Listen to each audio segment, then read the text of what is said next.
সাদিক কায়েমদের বিজয়ের পরে তারা শুকরিয়ার সেজদায় পড়েছে। আল্লাহু আকবার ধ্বনিতে কেঁপে উঠেছে সিনেট ভবন। ঢাবি ইউনিভার্সিটিতে অনেক দিন পরে আল্লাহু আকবার ধ্বনিতে মুখরিত হয়েছে।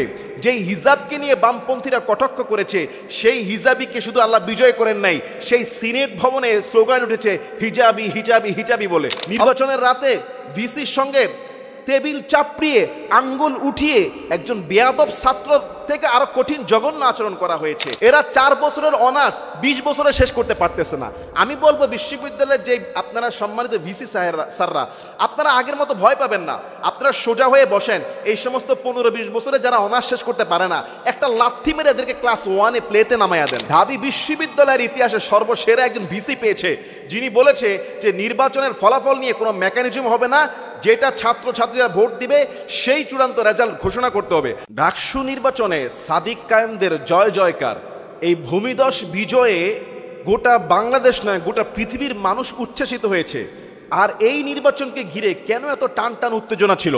আসলে দীর্ঘ 15-20 বছর পরে, আমিও আমার জ্ঞান হওয়ার পরে এই প্রথম কোনো ফ্রি অ্যান্ড ফেয়ার ইলেকশন দেখলাম, যেখানে রাতে না হয়ে দিনে মানুষ লাইন দিয়ে উৎসাহিত হয়ে ভোট দিয়েছে।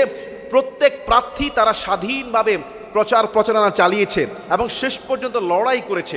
আর এই বিজয়ে সাদিক কায়েমদের জয় নয়, এটা বাংলাদেশি 100% বাঙালিদের, মুসলিমদের জয়। যেখানে বামপন্থীরা এই বিজয়ে, যেখানে ওপারে তাসলিমা নাসরিন বামরা পর্যন্ত কান্নাকাটি শুরু করে দিয়েছে, তসলিমা নাসরিনের মতো বামরা যেখানে লেখালেখি করে কান্নাকাটি শুরু করে দিয়েছে, সেখানে বুঝতে হবে বাংলাদেশের মানুষ ডানপন্থী এবং অন দা ওয়েতে, রাইট ওয়েতে তারা আছে। ওয়াশকুরুলি ওয়ালা তাকফুরুন, তোমরা আমার কৃতজ্ঞতা আদায় করো, আমার প্রতি অকৃতজ্ঞ হও না। আসলে এটাই একজন মোমেনের উচিত, যে খুশি হওয়ার পরেও বাড়াবাড়ি না করে, বিজয় হওয়ার পরেও দেখেন তারা কোনো উশৃঙ্খলতা না করে আল্লাহ শুকরিয়া আদায় করেছে, তারা নামাজ আদায় করেছে, সেজদা দিয়েছে, কৃতজ্ঞতা আদায় করেছে এবং বলেছে ছাত্র ছাত্রীদের অভিভাবক হিসেবে আমরা কাজ করব।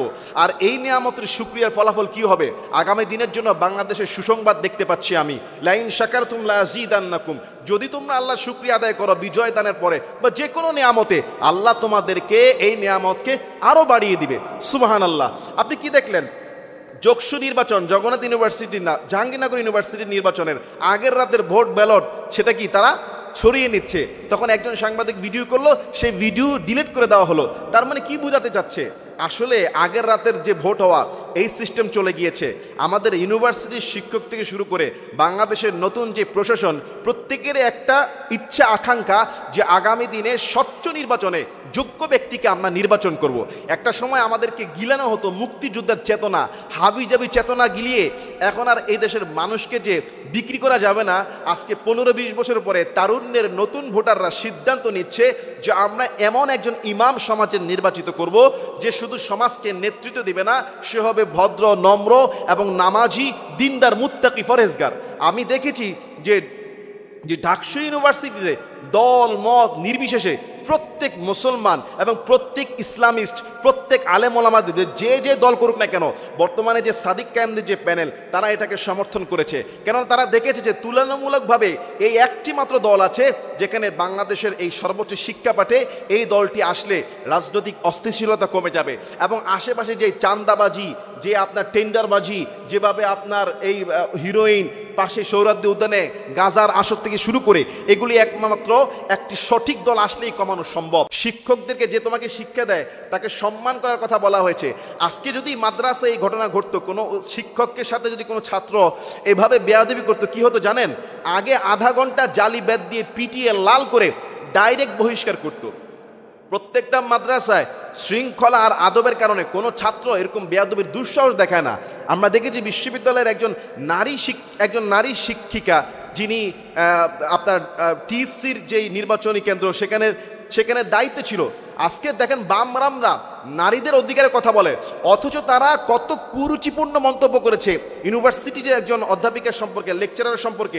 তিনি একজন ইউনিভার্সিটির প্রফেসর, শেহরিন ম্যাম মনে হয় সম্ভবত ওনার নামটা। উনি বলেছে আমি এই কষ্ট কোনোদিন ভুলবো না। উনার ইউনিভার্সিটির স্টুডেন্ট, দেখেন ক্ষমতার কি লোভ, উনি জাস্ট অন্যায়ভাবে বাধা দিয়েছে যে এখানে এন্ট্রি করার তোমাদের কোনো অথরিটি নাই, তোমরা যেহেতু ক্যান্ডিডেট, ভিতরে প্রবেশ করার ওয়ে নাই, নিয়ম নাই, শৃঙ্খলা ভঙ্গ হচ্ছে। জাস্ট একজন শিক্ষক, তিনি আদর্শ, তিনি সত্যটাই দেখিয়েছেন এবং তিনি দায়িত্বপ্রাপ্ত হয়ে তার দায়িত্ব পালন করেছে। বিনিময় কি হলো?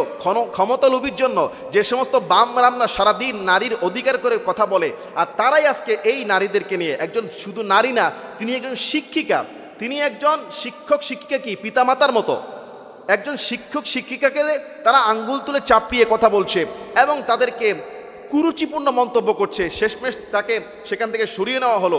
তিনি বলছে আমি এই কষ্ট কখনোই ভুলবো না। একজন শিক্ষকের এই বদদোয়া ওই ছাত্র ছাত্রীর জন্য লানত, আর এই লানত প্রাপ্তদের রেজাল্ট দেখেন আপনি। আর মাদ্রাসায় তো এগুলি প্রশ্নে আসে না, কারণ ওই যে ডাইরেক্ট অ্যাকশন, জালিবাতের লাল করে দেওয়া হয় এবং ডাইরেক্ট বহিষ্কার করা হয়। এরকম শৃঙ্খলা আদব ইউনিভার্সিটিতে আসা দরকার, যাতে চোখ তুলে কথা বলতে না পারে। আজকে ভোট ব্যালট এগুলি জাকসুদে দেখলাম চুরি করা শুরু করে দিয়েছে আগের রাতে। আরে ভাই, এই হিম্মত রাখেন, মানুষ পছন্দ করলে আপনি জিতবেন, জোর করে না জিততে পারলে কান্নাকাটি করে লাভ আছে? আল্লাহ আমাদের সবাইকে আগামী দিনের বাংলাদেশে, এটা তো ঢাকসু নির্বাচন হলো, আগামীর বাংলাদেশে নতুন একজন ইমাম, নতুন একজন এমন নেতা দান করুন, যিনি ইসলামিক শরিয়া সম্মতভাবে এই রাষ্ট্রকে কায়েম করবে, প্রচার করবে, যিনি শুধু রাষ্ট্রের রাষ্ট্রনায়ক হবে না, যিনি মসজিদে গেলে মুসল্লিদের ইমামতি করার যোগ্যতা রাখে, এমন একজন আলেম দ্বীন, এমন একজন ধর্মীয় নেতা, এমন একজন ইসলামী মনোভাবাপন্ন ওমরে ফারুকের মতো খলিফার মতো আল্লাহ আমাদেরকে নতুন খলিফা দান করুন। আল্লাহুম্মা আমিন।